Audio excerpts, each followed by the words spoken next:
Hi friends, my name's Angel. Welcome back to my channel, and today we're doing my April reading wrap up plus kind of like some general reading updates, I'd say. This is definitely not my best reading month ever, may I say. I typically read between like 15 or so books a month, and this month I read 10. I know for a lot of people 10 is still an incredible amount, and even for me it's still like an absolutely great amount.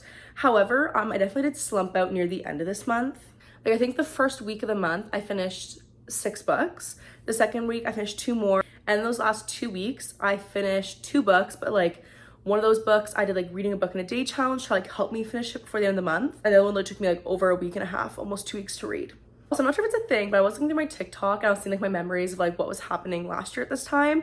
And I did slump out again this time last year. I don't know if that's a coincidence or not, but could be. So I'm really trying to like get back on track with my reading going into this month. Like, and the thing is, I've loved the book I've been reading for the past, I'd say, week or so. But like I just like have had no urge to pick it up. Like when I do pick it up, I enjoy it, but like it's not calling to me in any sort of way. So what's unfortunate is I think I'm filming this and posting this on the 5th of the month. And I have not, I don't think I've read since the 1st.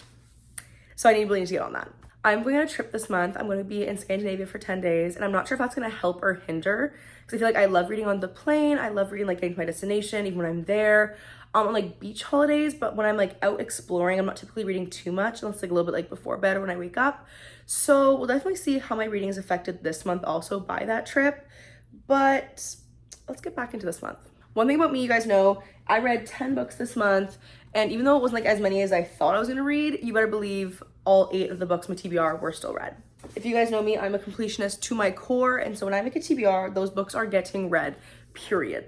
I don't care if anything happens, like those books are being read. So actually the one book on this, it was literally the last day of the month and I hadn't even started it yet because I'd been in such a reading slump, and I was like, no, we're gonna do a reading a book in a day challenge so that we can finish this today and have it completed for this month. That's how crazy I am. So I think we're gonna go over the books I read, and then also I do have a fun little appearance from, if you guys are on TikTok, you know what this bag is. This is my star rating blanket. It's like the bag I keep all like my balls of yarn in and the blanket in. We're gonna show how it's progressing and how it's looking right now, because I don't think I've shown it on here in a while. Pretty much with that, every single book I read in the year, I'm just like crocheting a row of crochet with the corresponding star rating I gave that book. It's like dark blue's a 4-star, dark green's a 4.5, and I just like do row for every single rating I gave a book that year, and I think it's turning out really cool and it's just like a lot of fun to do, so I'm gonna show that later. I'm gonna try to do these in order, but I actually make no promises. Pretty much the reason why I read like 6 books in that first week was because I did a 24-hour readathon. Maybe I should order those this week to get me out of this little slump. I'm not sure I have time to film one though before I leave, because I'm filming this on Sunday. I leave for my trip on Saturday. Maybe I'll do when I get back. Anyways, into it. The Atlas Paradox was a 4.25 star. This is the second book to the Atlas 6. If you guys know, I actually really did enjoy that book. I think I gave it a 4.5. Pretty much I did say that like if you don't really enjoy like a character study, you're not per se gonna enjoy this book. Also, I'm so sorry the lighting keeps changing. It is such a gloomy, nasty day out, and so this is not really doing much. I apologize. Pretty much in the first book, like you meet these like 6 kind of magicians who are presented the chance to join the Alexandrian Society, but they kind of find out that one of them is not going to make it, and they might not make it out alive. And you get the POVs of those 6 characters with the entire book. It switches between them all, and you should get to know them all so well from like such like a deep care for all of them. But I did not see the plot twist at the end. I loved it, how that kind of book wrapped up. So going into this one, I can't really say too much about what happened, obviously, without spoiling the first book. And I did love this. I feel like I can't say much, so I'm really sorry. I keep trying to like, figure out how I can word things, and I can't without spoiling anything. The thing to say about the first book as well is I love this like character art that's in all these. Like the book's broken up into sections, and at the like beginning of every section is like a really like beautiful piece of character art, and I just love those. With how this book ended, I'm like running to read the Atlas Complex, but the problem is I cannot buy it physically yet because it's not in paperback. And if you guys know me, I'm a paperback girly to my core. So after it comes out in paperback, but I do have a loan out for it on Libby. I think I'm still like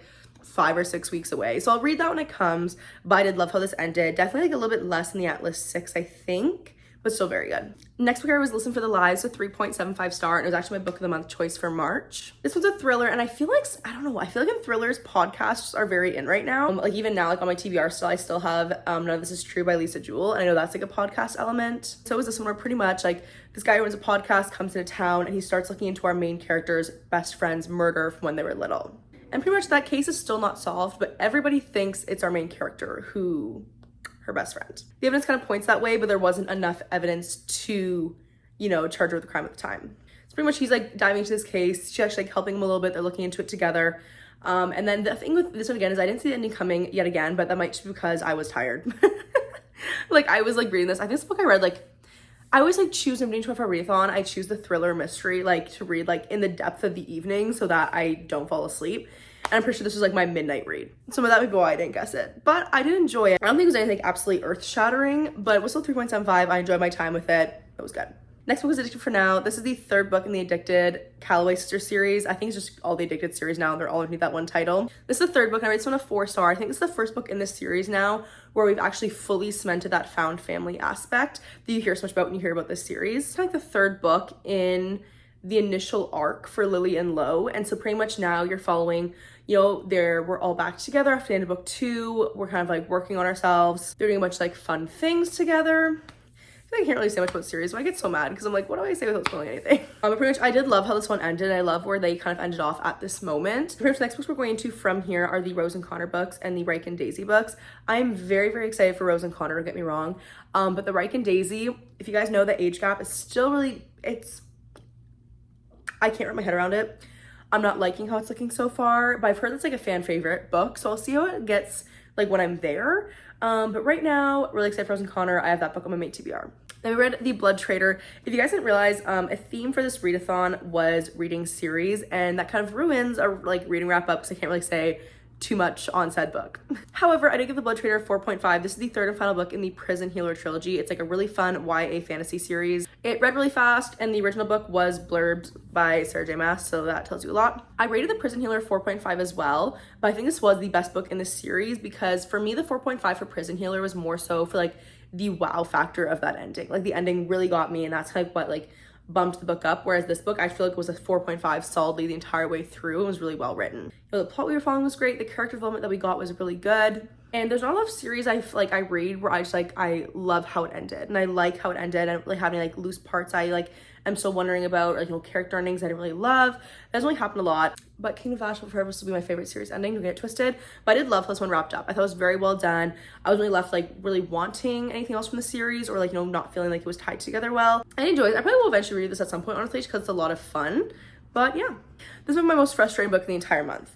Lady Midnight by Cassandra Clare. This is the first book in the Dark Artifices series. This book's a 4.75, and let me tell you why. This book follows some of the characters that we meet during the Mortal Instruments. There's a couple characters that we meet from the LA Institute, and this is kind of now following them. I think it's a couple years later. I'm gonna say this, I don't just want to think Mortal Instruments, so don't go deep diving into this if you haven't read the Mortal Instruments yet. But pretty much, there's some bodies that start showing up that have the same markings as some of the characters in this book's parents had when they passed away. And now she's kind of looking more into their deaths and thinking that what they thought happened did not actually happen. Just like speaking my truth, I don't even care if this is dramatic, but quite literally, I had 5-star feelings this entire book, and the last 10 pages bumped down to 4.75. Literally like how it ended, I understand why it ended the way it did. I understand what they're trying to do. However, infuriated me, couldn't get past it, 4.75. Then I picked up Wild Love by Miss Elsie Silver. This is actually a 4.5 for me. I've been highly anticipating this book for so long. This is Rosie and Ford is Willa's brother from Chestnut Springs, which I love Willa. This is her new little series, and pretty much I figured out that if I'm not mistaken, this entire series is gonna be single dad romances. Kind of a vibe. Like Rosie and Ford, they kind of like, they've known each other 4 years since they were like kids, and Rosie's been out of like the town for a while. She's like recently come back for like a little bit. And you know, it even says like, you know, she's been driving him wild for years. You know, like it's kind of like a thing they had from back when they were little, but like nothing ever actually came of it. They didn't even know they liked each other. I don't think anything really happened. I'm never gonna see them years later. And of course, Elsie always writes like the most like amazing little side stories and side characters, just add so much to the story and added so much to Ford as a character, I think. If you've read this book, you know, but like the side character and plot she threw in, I don't think I've ever seen that done in a book before yet, and I really, really enjoyed reading that. And then pretty much how this book ended and the glimpse we saw into our next character made me so excited for the next book. I believe it's called Wild Eyes, and it's gonna be blue, and it comes out on my birthday, September 3rd. So I'm claiming it now as my book. It's gonna be my book. Then friends, this is the start of the end. The start of the end, because then I read Magnolia Parks by Jessica Hastings. Now, when I picked this book up, I always said like, you know, I feel like this book you can't be in the middle ground for. You either love it or you hate it. It's like all I've ever heard about this book. I kind of felt middle ground. I felt on a 4-star. While like I did enjoy it, it was so incredibly frustrating. I think the way you have to go into this book is no thoughts, just vibes. Like, do not try to rationalize anything these characters are doing or you'll make yourself literally mental. I'm the kind of person where I'm just kind of reading a book and they do something stupid. I'm like, no, but so why?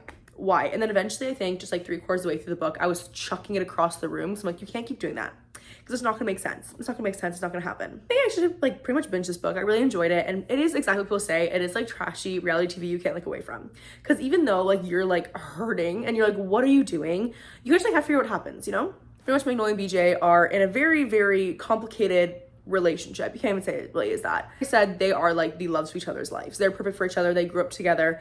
They were dating a while back and he cheated on her and it ruined their relationship. And now they kind of are in a very toxic situation where like, you know, he'll sleep with other girls. She'll like go out on dates with guys to make him jealous. Like it's just ridiculous. And then when you find out at the end, what you find out at the end, quite literally, I felt gutted. And truth be told, I didn't think I was that invested in this book until I read that last little bit and I was like, can't. But now the thing is I have to go back and read Daisy Hates. And if I'm not mistaken, I believe Daisy Hates happens at the exact same time as this, just from a different character's point of view and like what's going on with them. So now I have to wait and read a whole other book before I can get to what happens like at the end of this and picking up from here. Does that make sense? And then we made a huge mistake and stumped ourselves out because after reading the highly bingeable, you know, just like fast-paced book this was, I tried picking up Assassin's Apprentice by Robin Hobb. Don't get me wrong, I'm still so excited about this book. I still enjoyed this book, but pretty much this will be my first high fantasy read ever. And I was filming a video about it, being like, you know, read my first high fantasies with me, and it was this and Mistborn by Brandon Sanderson. Mistborn is still not finished because I've been filming this video for literally a month and because I just cannot finish these. This one I did finish though after finally like 2 weeks of pushing through. I think I gave it a 3.5 only because like I did enjoy it, but I think because of how long it took me and how much I was not wanting to pick it up, I obviously couldn't really give it much of a higher rating. Essentially we're following Fitz and you're kind of meeting him at the beginning of his journey. You kind of follow him through like literally, it's like three more trilogies after this. Like he's a main character in this world you're following. That's like our main introduction to him as a character.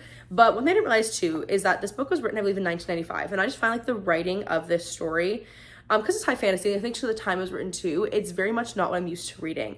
And it took me a very, very long time to get into it and kind of understand what was happening.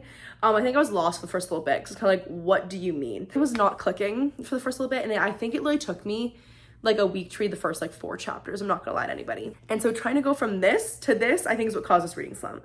Not that this is a bad book at all, and not that this is an amazing book, but going from like the pacing and what I was reading about in this book to then to try to absolutely flip the actual switch and go to this, it didn't really work. That's on me, not the book though.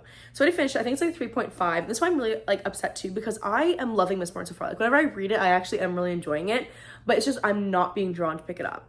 And I think I might actually put it like down for a little bit right now and like read other books in between and just like maybe try to come back to it sometime this month. I'm not 100% sure. But yeah, this definitely, I enjoyed it. And I will definitely still stick with this first trilogy. But if I'm not like really feeling it by the end of this, like the 3rd book in this trilogy, I'm not gonna keep going because this is a like 15 book interconnected huge series. So I'm not really feeling it. I'm not gonna read 15 books. I almost forgot about one because I don't have it physically, but I also read The Friend Zone by Abby Jimenez and I rated this one a 4-star.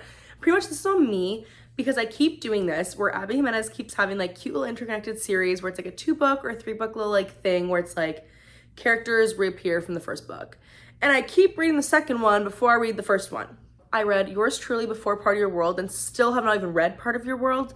And then I ended up reading the Happily Ever After playlist last month before reading The Friend Zone and didn't realize they were connected. But I feel like reading Happily Ever After playlist before this one actually did ruin this one a little bit for me because I was just so on edge. I believe it's Josh and Kristen. Is that right? Josh and Kirsten, maybe Josh and Kristen are the main characters in this book. Okay, and her best friend is Sloane, but pretty much in the Happily Ever After playlist, you know, something really traumatic has happened to her prior. And then as I'm reading this book, I realize this traumatic incident takes place in this book. I'm gonna read it. And now I'm on edge the entire book. I'm just already unwell. I'm not happy. I'm just scared. The entire book I was reading. And then even like as this was playing out and they were trying to make it seem like, you know, what happened wasn't gonna actually happen. There might have been like a different way out. I just knew what was gonna happen. And I was reading it, I was just devastated the entire time. Definitely ruined it for me, to be honest. Definitely like took me out of the book a lot. I think maybe it could have been higher if I'd read it in the correct order, but that's on me. That's a me issue, babe. So I think from now on, I'm going to really look into Abby Jimenez's books before I start them. And not just be like, oh my God, my Libby loan's up, let's read it. No, think first. And then last book of the month was a good one. It was Vicious by V.E. Schwab. This is a 4.5 star. I really enjoyed this one, but pretty much I did read this book in a day because It literally was April 30th, and I was like, I have not read Vicious yet. It's my TBR, so therefore I must read it. Have to. This book, you're following Victor and Eli, who are like college roommates, and in their senior year, they do a thesis project kind of on like extraordinary abilities and how you get these, and they call them like EOs in this book. And then pretty much though, it turns actually not into like a little thesis anymore. They actually start experimenting, becomes experimental. A lot of things go on, and pretty much you're following a past and present timeline where like I didn't realize when I first started reading the book, it's like this one is, you know, yesterday. Okay, cool. Next chapter, last year. Next chapter, a few days ago. Like it jumps all over the place, and you have to like really make sure your brain is on and working when you're reading this, because there's sometimes like I was reading certain parts, I wasn't realizing what time period I was in, and I was like, oh wait, this happened 10 years ago. It's not yesterday anymore. Definitely make sure your brain is on. Maybe don't read it in a day. Actually, I love reading books in a day, I'm not gonna lie. I can never not recommend that. But definitely I'm excited to read the next book now. Vengeful I have on my cart. I don't think I picked it from my TBR, but it doesn't mean it can't be read. It can still be read. I kind of love anything V.E. Schwab writes. I'm pretty much here for, except for Gallant. I wasn't really there for Gallant, don't know what happened there, but every other book I've read by her, I have loved. All right, friends, that's it for the book. Let's get into the star rating blanket. I do want to comment and say that this is actually not currently fully up to date because I haven't added the Assassin's Apprentice. Oh, move my tripod. I haven't actually added on the Assassin's Apprentice, Vicious, or The Row in between months yet. This is the length we have so far. Can it show? I actually made this like not like queen size blanket. It's literally massive. But anyways, I'm not sure if I can show the full length in this. That's how long it is right now, like here to here. I have a lot of good length on it. I still have like 3 more rows to add on. And see, this month wasn't like super crazy. Where's February though?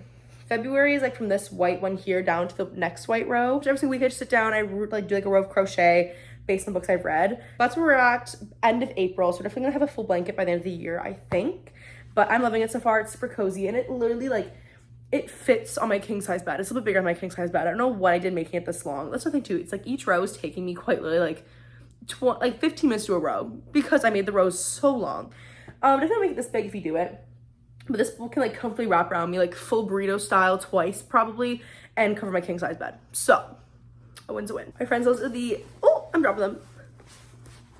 Can I save this? Yes. Those are the 10 books I read in the month of April. Like I said, it's not like my like craziest reading month ever, but still a very good reading month, especially for being like semi-slumped out near the end there. I'm excited to see how much I read while on my trip this month. So much I have to like help or hinder my reading, but alas, we're gonna see. If you guys like this video, please don't forget to like, comment, subscribe. I'm also on TikTok, Angel's Book Corner, and I'll see you in my next video. Bye.